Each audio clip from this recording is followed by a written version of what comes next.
All right. Well, good morning, everybody. I'm glad that you are here. Hopefully, the black boxes that I see are people that are available and not distracted with some other things. So, today we are going to talk about the do not call list, prospecting, developing your business, and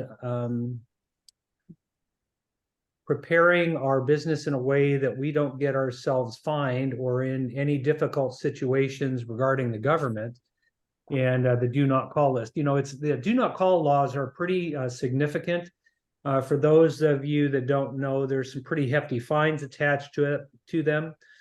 I have never personally known anyone that was ever fined, for violating the do not call laws. However, it was recently announced that one of our competitor companies recently lost a class action lawsuit in the amount of $40 million. Whoa. So that's big numbers. So I think it's important that we are aware, of what the laws entail and talk about ways that we can get ourselves out of trouble with good business practices. Also from time to time, we receive complaints from people, that say, hey, remove us from, our telephone, remove our telephone number from your list, stop calling us or, stop mailing us stuff. I mean, we get those kinds of comments from clients from time to time. Because we recently had, this issue come up again, I thought it was a good time for a refresher course on the company policy and on the entire process of the do not call list. Okay. So the purpose of the class is to help you understand the telephone consumer protection laws and the do not call list requirements. So I'm going to spend quite a bit of time explaining what is required by the laws and how, we can be compliant, both as agents individually and the company together. And then finally, the last part of it is I'm going to share some strategies and thoughts and practices that you can adopt to both comply with the law and continue to generate and maintain your business using the telephone as your principal form of communication in your business. Okay, so everybody follow me so far? Hopefully everybody's good. All right. So here are the primary rules that we must follow. As a company, we must have a written policy, and we are working on making sure that that's available to you guys shortly. It needs to be available upon demand. So if somebody from the FTC were to contact us and say, hey, where's your policy? We would have to have it readily available for them. If a client were to complain about our calls and was asking us, hey, I want to see your do not call policy, we are required to have that available to people upon demand. We're also required to maintain the do not call list for people that have called us internally and said, hey, don't call me anymore, or have your agents stop calling me. Okay, so we have to have an internal one. As a company, we must provide training on the existence of and the use of the federal do not call list. And we are doing that now, and we're going to continue to do that. We have to prohibit our agents and telemarketers for the company from calling people that are on the do not call list. So as the broker, I'm sharing that with you, is that, we do not want you to be contacting people that are not on that list, certainly not intentionally. Our company may call people on the list. So here's one of the loopholes. Our company may call people on the list if there is a written permission from the client, B, an established business relationship with a client, or we have a personal relationship with that client. So just because somebody is on the do not call list doesn't mean that we can't call them. There are three reasons that we can call them, having their permission, having an established business relationship, or a personal relationship with them. The do not call list also states that we can only make calls between 8 a.m. and 9 p.m. And that's the local time of the person that is receiving those calls. Okay. Can I stop you a second? What do you mean by written permission? Like a formal, I can call you, or is like a listing agreement enough? Or if they answered one of your emails to call them, would that like be proof? Yeah. Well, I think an existing listing agreement would be an established business relationship would be would be the case there. Written permission would be an email or a text that says, can I reach out to you regarding this particular Okay. thing? Have something in writing that says, yeah, it's okay to call me. Technically, if you were to reach out by text, let's say, for example, you found a potential seller and you check the do not call list and that person's name was on the list,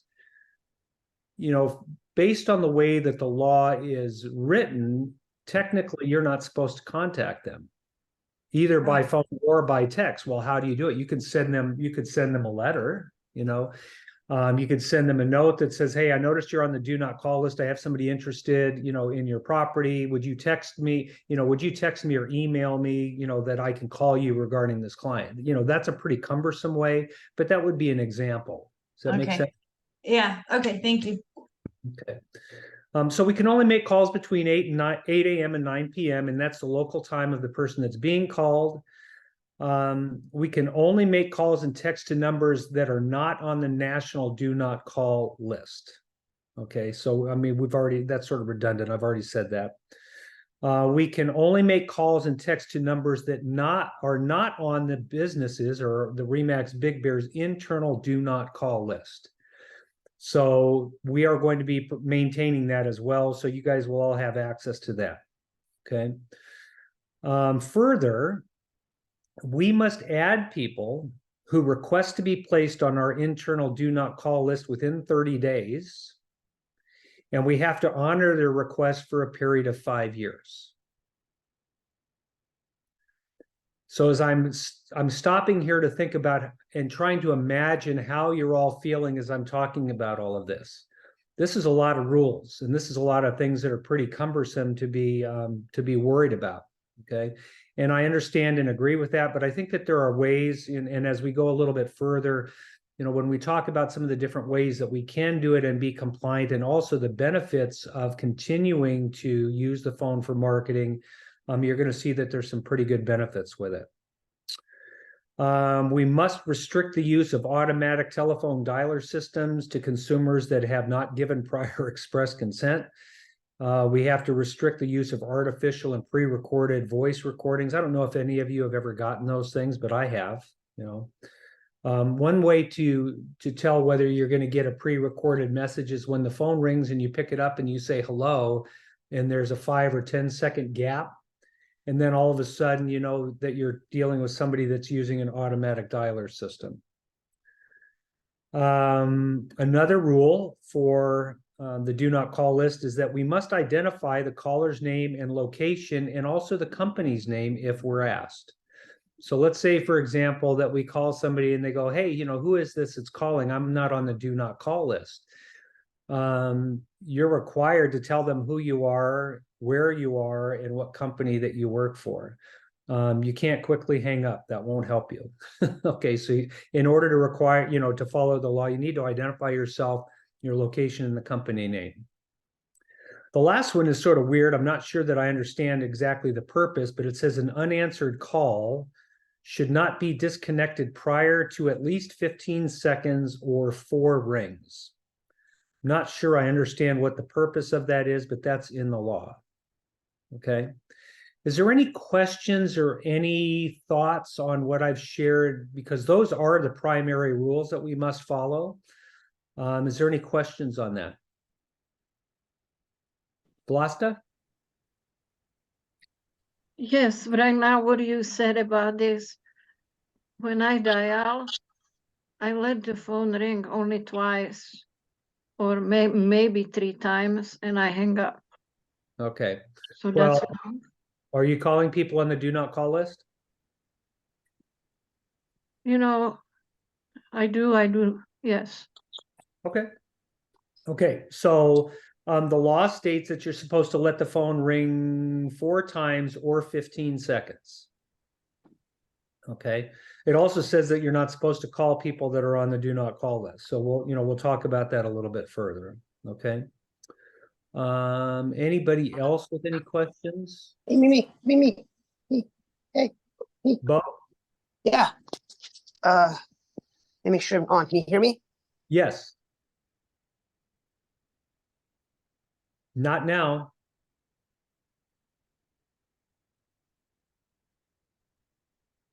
Okay, there you are, but we can't hear you, Bo. We can't hear you, Bo.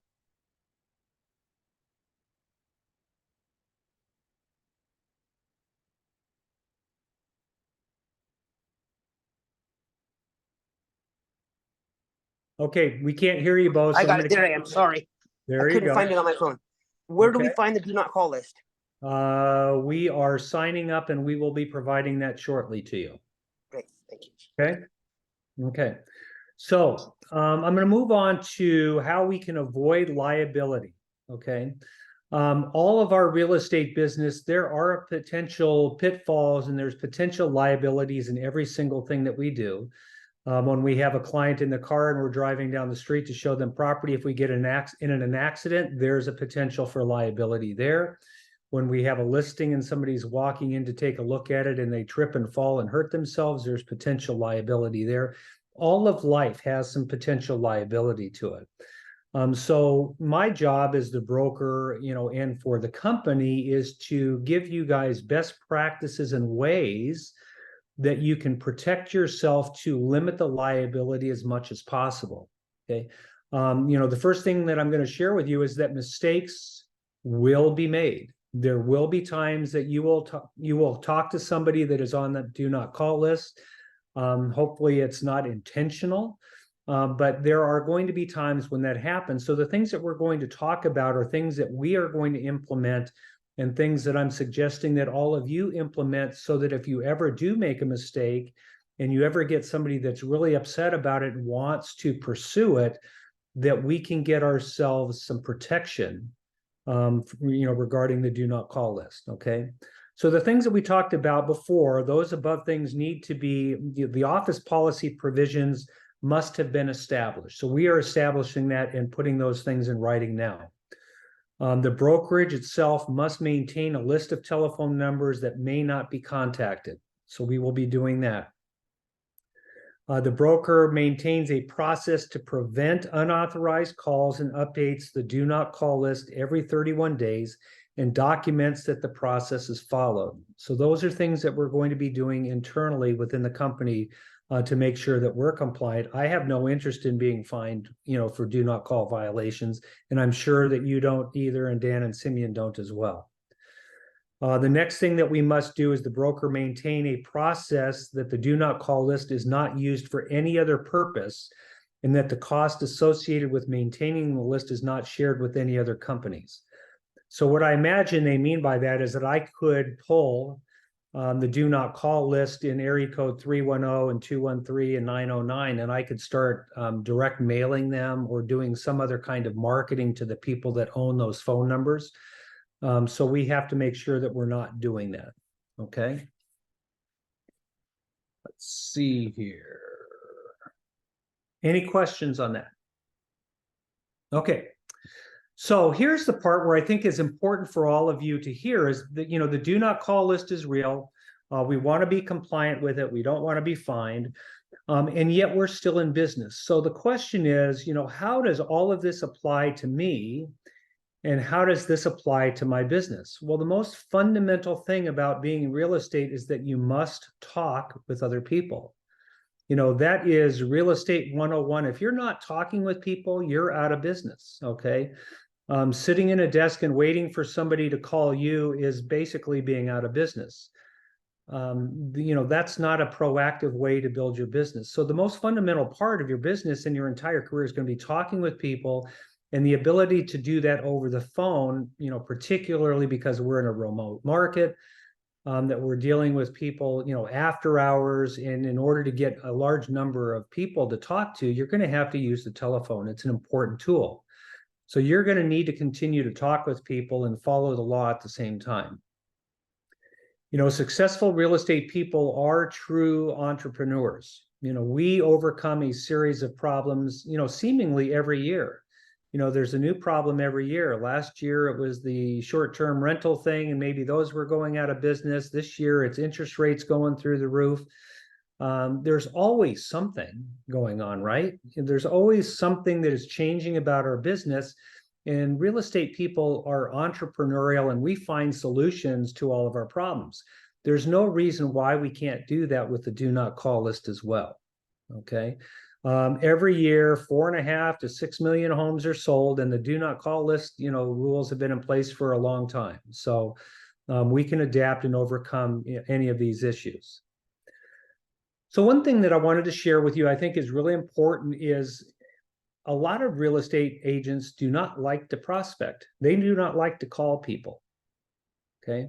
There's too much rejection involved with calling people. I mean, when you're cold calling, those of you that have done it, those of you that have done a lot of calling on the phone, you know that, you know, the return is not immediate. You know, sometimes there's upset people, sometimes there's angry people.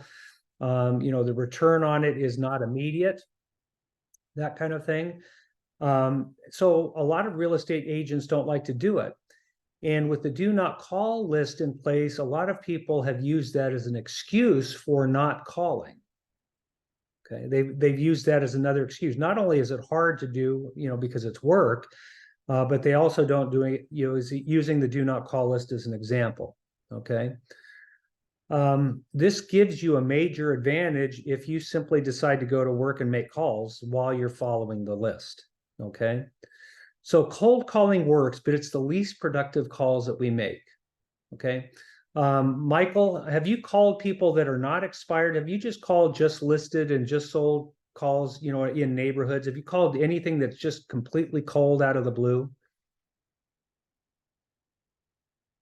You're muted. You're muted, Michael.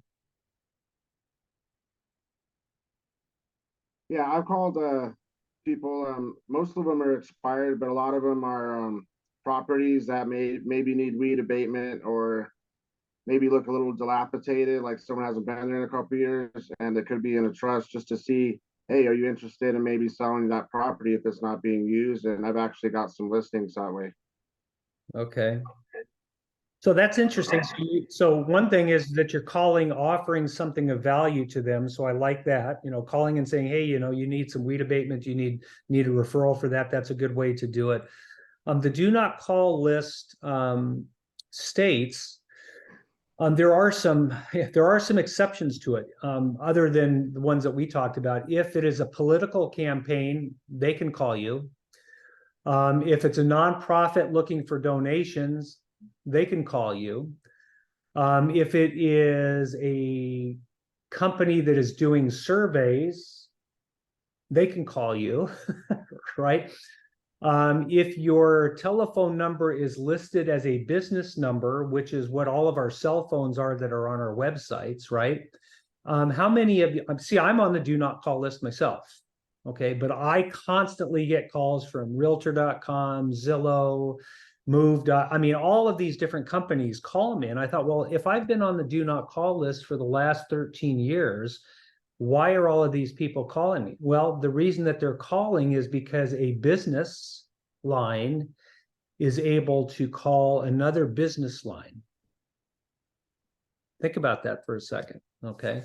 So one of the things that you could do is, because you're in business, if you call somebody's business line, they can't have their business line on a do not call list.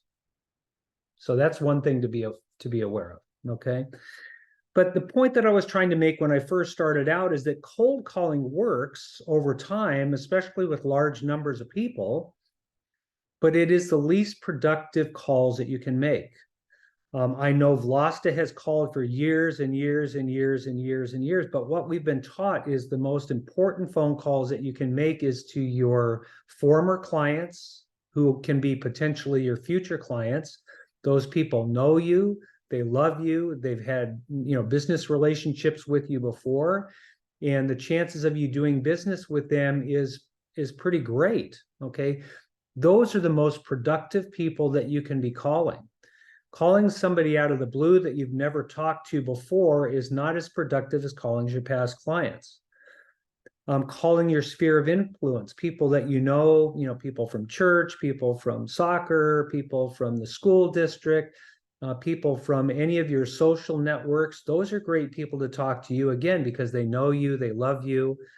And when you let them know that you're in business, you've already got a leg in with them. So much better than somebody that you've never talked to before with a cold call. Another place to be calling are leads who have already contacted you. I think most of you probably have not read, but most of the websites that are lead generation websites, Zillow, Realtor.com, and some of the other ones have a disclaimer in there. So when somebody sends a message saying, I want more information about this property, they're agreeing to be contacted for 90 days. They're agreeing to be contacted for 90 days. So some of the people that you can be calling, particularly in the first 90 days after you receive the call, are people that have reached out to you and asked for information. It doesn't matter what the source is. After that, technically, you're supposed to ask for permission. Okay, so we need to, adopt ways that we can ask that. Simply a text would be a good way to do it. You're in the middle of your business relationship with them, and you're showing them property, and you're talking to them about property, and this goes on for a couple of months. If you were to send them an email or send them a text that just says, hey, I know we've been talking about this for a while, but I want to get your permission to keep reaching out to you. And don't put a time limit on it. Just say, I want the permission to reach out to you when I see any property that looks like it might be of interest to you. And when you get their written response back, either by text or email, now you've got their permission. Does that make sense? Okay, you can do it very casually, okay? Referrals that you get from others. Okay, a client refers you to Joe Smith, or another real estate agent refers you to Joe Smith. Even if that person is on the do not call list, you can call them and say, hey, Joe Smith asked me to give you a call. He said you were looking for a real estate person, and so I'm reaching out to see if I can be of help to you. If they say, yeah, I'd be interested in talking about that, hey, do I have your permission to call you again with additional information? Get that in writing, okay? Send it by text or do it some other way, okay? If you're calling expired listings, you're supposed to be compliant with the do not call list. For sale by owners, you need to be compliant. If they're on the list and you're aware of it, you should not be contacting them. You're going to, Mike Ferry says, knock on their door. Now, I know that's hard in Big Bear because a lot of those people are not there, but you can send them a handwritten note. You can do something else to reach out to them. If you're calling cold, just listed, just sold, or, just a general solicitation in a neighborhood, you need to check the do not call list in advance in order to be compliant. So I know what most people are thinking is that is going to be a major pain in the butt. It's already hard enough to get phone numbers. I don't want to be checking every single phone number, that I call, because then what I'm going to be able to do is make 10 phone calls in a day, that kind of thing, because I'm doing too much work with it. So I'm going to give you a couple of tips. The first one is the importance of building and maintaining your database. Everybody that I ever talk to when they're first getting in the business, I say, hey, build your database. Put all of the people that know you and love you in there, your family, your friends, the people that you've done business with in the past, all the people that can send you business. Go in there, as you do transactions and as you get leads, put them in your database. Build your database. It's the most valuable thing that you can be doing. It's a very productive area in order to be calling from. And you don't have to worry about the do not call list with those people if you're contacting them regularly. And every single time you reach out to them, you say, hey, do you mind if I contact you again if I see something that looks like it will work for you? When they say yes, now you have their permission. Okay. But if you're go ahead, Michael. Yeah, quick question. What if a lot of people have aliases? And what if their name, like on title, is different than what's on the number that you get, and you get a different name, And you don't know that because they're not gonna have all their aliases on the do not call list, will they?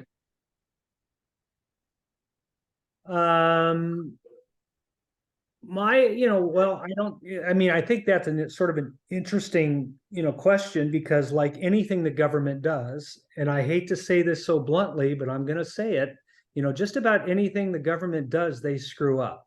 Okay. The voter registration list, when I was going through those for our election last year in, November, in the campaign last year, I mean, probably 25% of the people that were on that list were invalid.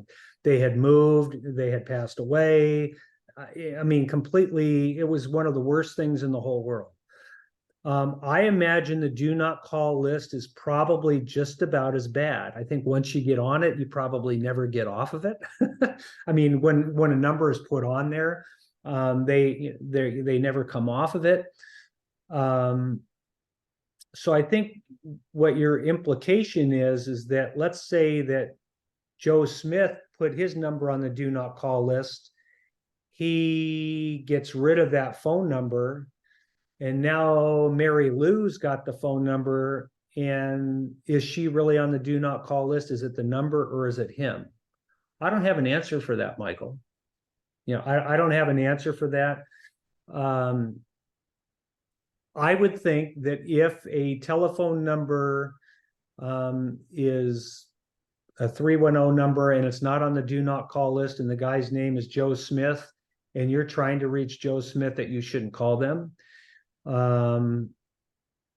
I don't know how you would know if that number was valid or not, with an alias. Yeah, also,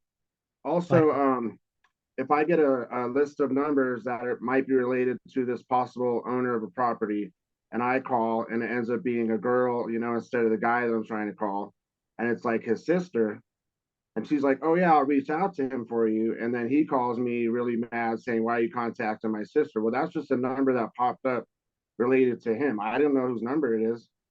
I'm just calling it. And then he's saying, oh, well, I'm on the do not call list. But in reality, the sister reached out to him. So he thinks I'm like tracking down his family members. But in reality, that's just a phone number that was related to that particular property. Yeah. What I think, what I'm going to be sharing with you, I think from a policy standpoint is that you need to check the list before you call the number. And you're going to be able to do that. I mean, there's going to be Excel spreadsheets that have every phone number in it. You're going to be able to type in the number and you're going to know if it's there or not. Okay. So I there is going to be a process to do it. That's probably the most cumbersome process to do it. So I'll go into solutions. Simply by Googling yesterday, I found 3 different companies that assist people that are doing a lot of telemarketing. Okay. And the company names, write these down. One is Ready Mode, READY, Mode, MODE. That's one. Ready Mode. Another company is Kixie.com, KIXIE.com.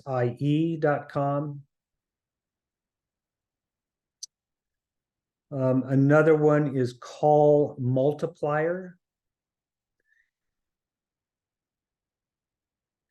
Now, this is not for somebody that's building their own database. Okay. When we're talking about the do not call list, we're not talking about people that are building their own database, because if you have 1,000 numbers in your own database, you're not going to be worried about the do not call list with your own database. They're people that you have ongoing relationships with that you're working with. It's only when you get outside of your database and you're calling outside the database that you need to be checking the do not call registry for numbers. If you are going to be making a lot of prospecting calls, at some point in time, you're going to have to ask yourself the question, do I want to get outside help to help provide me a lot of good phone numbers? Or do I want to hire staff to do it? Or am I going to do all the work myself and get tangled up in all of that work? Does that make sense, Michael? Yeah, I mean, and there are people, the best telemarketers, some of the agents that I know that are doing a tremendous amount of listing volume, and Vlasta has met these people as well, is they will have auto dialers They'll have two computers dialing at the same time. And when a phone line picks up, their computer will say it's Joe Smith. And then they will start, they'll start their script with Joe Smith. And after they hang up the phone with Joe Smith, they turn on both of the dialers, and these two dialers are doing telephone numbers, and somebody answers the phone and they say, oh, it's Betty Lou. Hi, Betty Lou. This is Mark Dolan. I'm from Remax and Big Bear, and I was calling to see, when do you plan on moving? The people that do that are making 20, 25 contacts an hour because they're using automated services to assist them in their prospecting.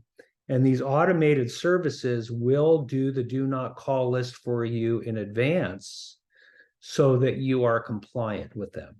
That was the whole point of me bringing these three companies up. If you're going to start making a high volume of calls, the labor in checking the do not call list for every single call is going to be very, very difficult. So it's worth investing in a company that will do it for you. If you're not going to be making a lot of calls, you're going to have to use the do not call list that we give you. Make sense? Do you happen to have a price on any of that, or do you think it's like by volume, or? Yeah, I would, any agent that is willing to do that or is interested in doing that, I would have them interview them and get the quotes themselves for what Okay. I didn't find out what the number was. Couple of other points that I wanted to make is, again, I started off, the whole purpose of this class is to be compliant and to not get ourselves into trouble. One of the things that you can do in order to not get in trouble is to become really, really good on the phone. Okay. One of the notes that I wrote down was emotional intelligence. Okay. How many of you have ever received a telemarketing call from somebody and you said hello, and they said, is Mr. Dolan there? And well, you probably never got that call. I get that call all the time. They're saying, is this Michael or is this Nancy? That's what they're asking for you. And the minute I identify myself, yes, and then they say, I'm calling from so-and-so, research company, and we're doing a survey of all the people in the neighborhood. And they never ask me if it's a good time for me to talk. They never ask me if I'm interested in answering their questions. They just go on and on and on and on and on and on. Those people are tone deaf, and they have given salespeople and telemarketers a bad name because they're rude. Okay. I've shared with people several times, hey, I'm in the middle of something, now's not a good time. I'd like to hang up now. And they continue on with their script like I never said anything. It really is irritating. And so it is those people that have created a bad name for people that are selling on the phone. So I would say, don't be like that. Don't be like that. Become very good on the phone. One of the first questions that comes out of my mouth when I reach out to somebody somewhat cold is I say, is now a good time to chat? And they'll tell me yes or no. Okay, yes, what's this about? Okay, well, I got your name from such and such, property, and I have somebody interested in it. Are you interested in selling? Ask for permission to talk with them. Listen to their answers, become really, really good at your scripts and dialogues. I mean, I know Vlasta and quite a few other people have been trained, to use scripts that are question-based and to, what's the right way to say it, is to become good on the phone. Become very conversational in your scripts. Don't sound like a robot, ask appropriate questions, at the right time and in the right way. And if you get really good on the phone, people are not as resistant to that if you're respectful and you're good on the phone. If you're lousy on the phone and you're a bully and just talk over them, you're going to get a lot more complaints that way.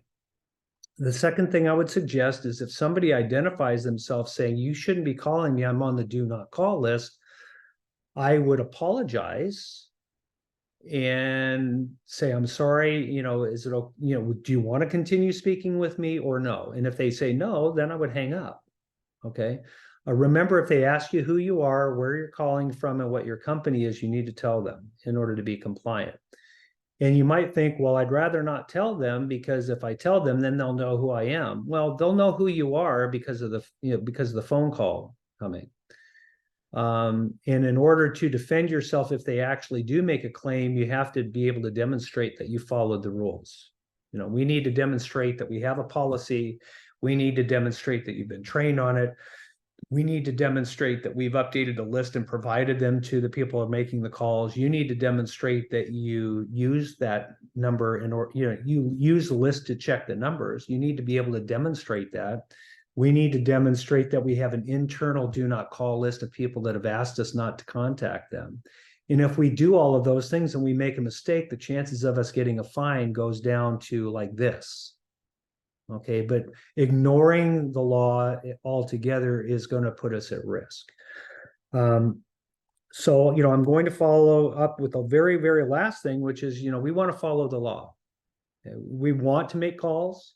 We want to be good communicators. We want to use the telephone in order to communicate and generate business and ask people for business. But we want to comply with the law so that we don't get ourselves and the company in trouble. Okay, so anybody have any thoughts or questions?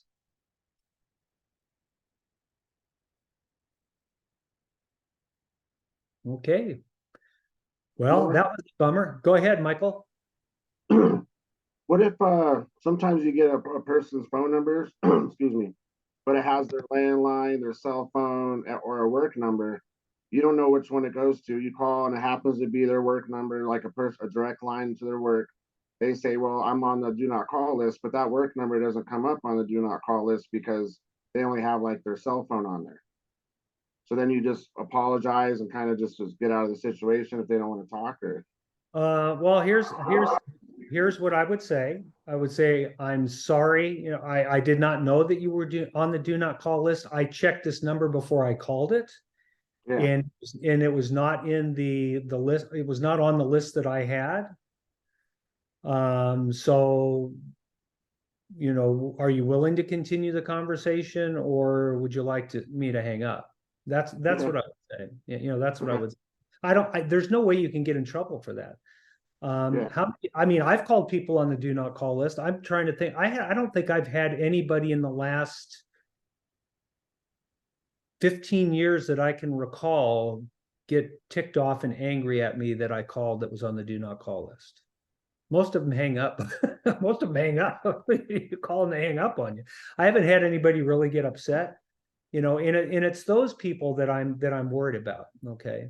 I know our major competitor, they had multiple complaints that were filed with the FTC about them and their agents. And they couldn't demonstrate that they had a written policy. They couldn't demonstrate that they had trained. They didn't demonstrate that they had a method in place to comply. And they got dinged bad. And we don't want that for me. We don't want that for you. We don't want that for Dan and Simeon. And we don't want that for RE/MAX International either. Do you happen to know if that was like, say, Keller Williams Los Angeles or Keller Williams the whole corporation? Because they're pretty big. I would imagine it's the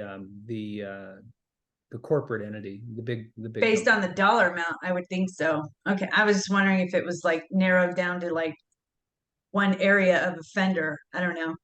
Yeah, no, it would not be, and what my concern is, as a broker, again, is to limit your exposure. There is risk in life, no matter what you do. Walking down the street, there's risk walking down the street.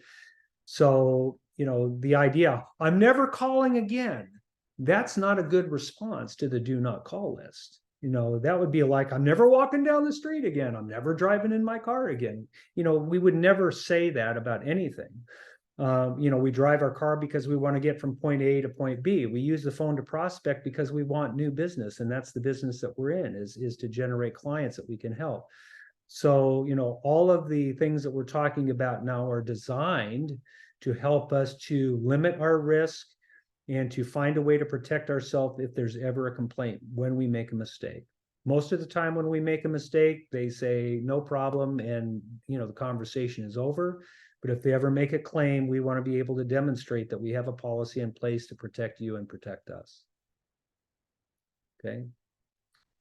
So that's my pitch for today. I appreciate all of you being here. You can look forward in the next 2-3 weeks, probably, seeing a written policy, to acknowledge from the company and some further communication from us on how you can get access to the do not call list. And I will always be here to help you if you have questions on how you can be compliant and how you can make money at the same time. Okay. Well, with that, I will let you all go back to work and start making some phone calls.